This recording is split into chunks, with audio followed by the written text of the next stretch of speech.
विष्णु प्रभाकर गांव वाले रिपोर्टर का आप सभी को नमस्कार है। मेरे पीछे धर्मात्मा निषाद का घर, धर्मात्मा निषाद जो अब इस दुनिया में नहीं रहे। एक युवा जिसका सपना था विधायक बनना, क्षेत्र की सेवा करना, अपने समाज के लिए काम करना, लेकिन राजनीति के चंगुल में ऐसा फंसा, न चाहते हुए ज़िंदगी को तौबा करना पड़ा और मौत को गले लगाना पड़ा। धर्मात्मा निषाद के फेसबुक सोशल मीडिया पोस्ट पे एक अहम व्यक्ति का जिक्र है जिसका नाम है जयप्रकाश निषाद, जिसमें धर्मात्मा ने कहा है कि ज़िंदगी में ऐसा गद्दार दोस्त किसी को न मिले। और ये धर्मात्मा निषाद के मित्र जयप्रकाश निषाद की पत्नी है, जो खुद इस बात को मानती हैं कि इनका पति आरोपी है और ये खुद 6-7 साल उसे थाने का चक्कर काटती हैं। ऑफ कैमरा जब हम बात कर रहे थे तो यह बता रही थी कि कई बार हमको जयप्रकाश जो है जहर खिला चुका है, मारपीट कर चुका है। जब भी हम थाने में जाते हैं तो हमारी सुनवाई नहीं होती है, ऊपर से मंत्री जी का फ़ोन आ जाता है। इस हिसाब से आप जयप्रकाश कितना रसूखदार था आप समझ सकते हैं। और सबसे बड़ी बात यह है कि संजय निषाद जो कहते हैं कि हम निषाद समाज के महामना हैं, स्वघोषित महामना है, आखिर आज वह निषाद समाज का एक युवा जीते जी जो है ज़िंदगी को ख़त्म कर लिया। और आज उसकी छोटी बेटी जो लगभग 6 महीने की होगी, उसकी पत्नी अंजलि, उसका कोई सहारा नहीं है। लेकिन इस पूरी कहानी में एक नया ट्विस्ट आ गया है जो जयप्रकाश निषाद की पत्नी है। क्या नाम है आपका? अंजू निषाद। अंजू, ये बताओ हमको, आपका पति का व्यक्तित्व कैसा है?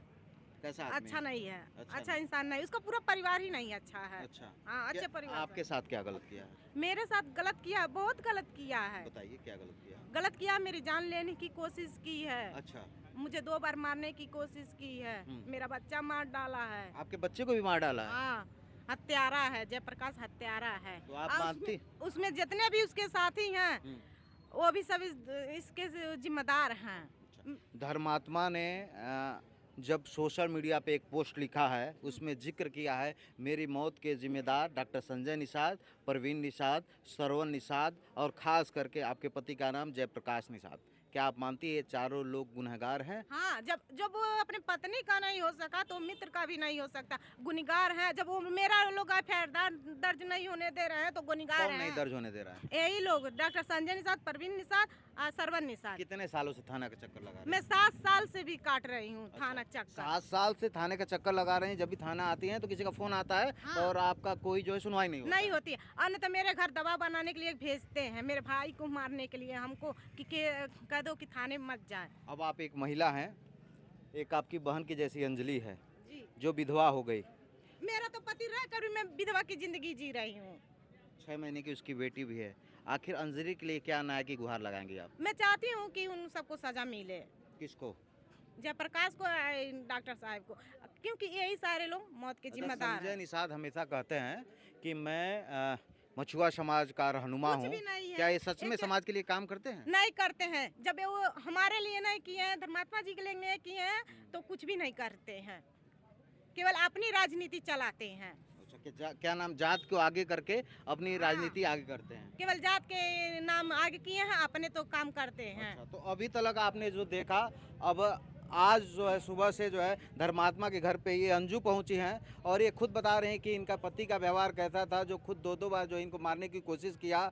और ये भी बता रहे हैं पिछले 5 साल से ये थाने का चक्कर लगाती हैं, इनके लिए कोई एफआईआर, कोई सुनवाई नहीं होती है, क्योंकि ऊपर से किसी बड़े नेता का फ़ोन आ जाता है। अब वो कौन से नेता होंगे? वैसे इस पूरे मामले पे संजय निषाद जी का बयान भी आया है। उस बयान में उन्होंने जिक्र भी किया है कि धर्मात्मा मेरा पारिवारिक सदस्य की तरह था, मेरा बड़ा नुकसान हुआ है। उनकी बातें जो सोशल मीडिया पे है वो बिल्कुल असत्य है, उसकी जांच हो। लेकिन सवाल यह है, अगर इस बातों का सच हो तो आप सोच के देखिए कि राजनीति में कितने खतरनाक और कितने षड्यंत्रकारी लोग हैं। एक युवा जो ज़िंदगी में कुछ करना चाहता है, न चाहते हुए जो है ज़िंदगी को अलविदा कर गया। एक भाई साहब से बात कर लेते हैं, ये आर्मी के जवान हैं।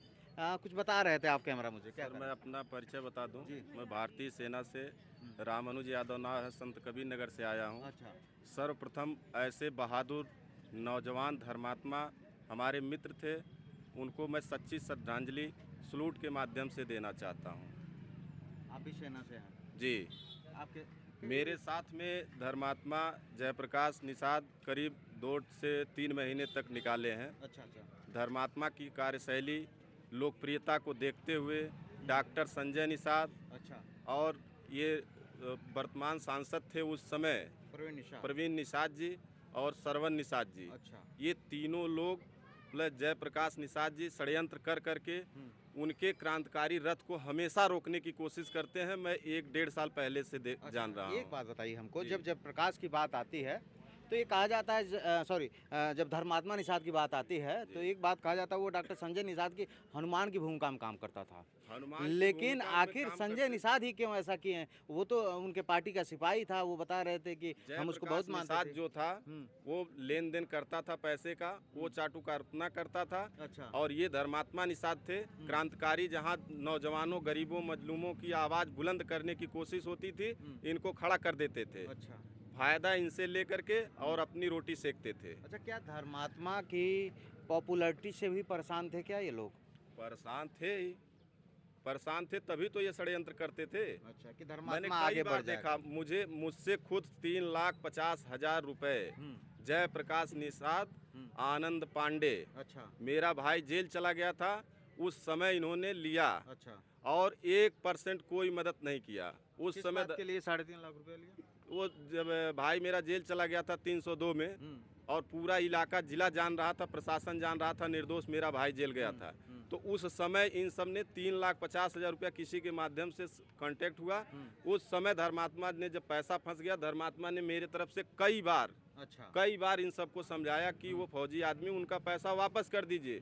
चुनाव के समय मुझसे झड़प भी हुई थी, माननीय MP साहब उस समय वर्तमान थे, भेटकिनी ग्राम सभा था, निषादों का गांव धर्मात्मा था। का व्यवहार कैसा था? व्यवहार बातचीत? हमारी नज़र में बहुत स्टैंडर्ड व्यवहार था। अच्छा। उनके जैसा इंसान बहुत हजारों में एक आध कहीं मिलेंगे, नहीं तो मिलना मुश्किल रहता था। खास करके राजनीतिक जिंदगी में उनका जीवन चरित्र बहुत साफ सुथरा था। अच्छा। यानी धर्मात्मा के साथ राजनीतिक षड्यंत्र किया गया बहुत बड़ा। और उसने अपनी जिंदगी को खत्म। इस गांव का कोई है क्या? इस गांव का कोई जो धर्मात्मा का साथ पड़ा हो, उनका दोस्त हो, कोई है क्या?